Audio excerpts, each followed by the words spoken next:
Московити вбивають, мордують та гвалтують людей в Україні так само, як робили це на Кавказі.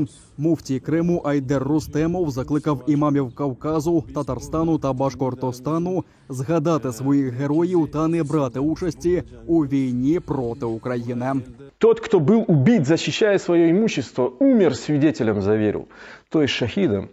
И тот, кто был убит, защищая свою семью, или защищая свою жизнь, или защищая свою религию, умер свидетелем за веру, то есть шахидом. Хадис приводит Эт-Тирмизи, и он достоверный. Кем же умирают мусульмане с Северного Кавказа, оказавшиеся в рядах рашистской орды Российской Федерации, тела которых остались здесь, в Украине? Вопрос риторический.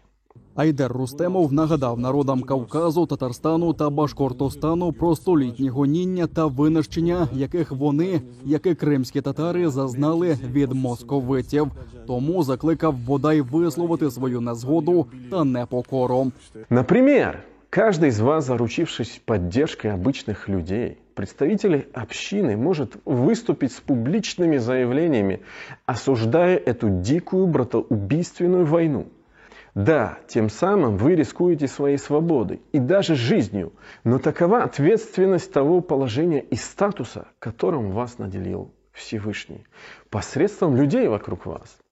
А ведь справедливое слово, сказанное тирану, это лучшая борьба на пути Всевышнего. На думку муфтія Криму Айдера Рустемова, якщо імами не в змозі цього зробити, їм слід скласти з себе обов'язки та повноваження.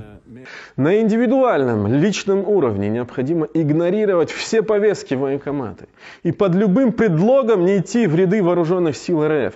И объяснять это всем юношам призывного возраста, их матерям, отцам, родственникам. А также не платить налоги и призывать людей к этому, если это еще актуально, конечно же, в России.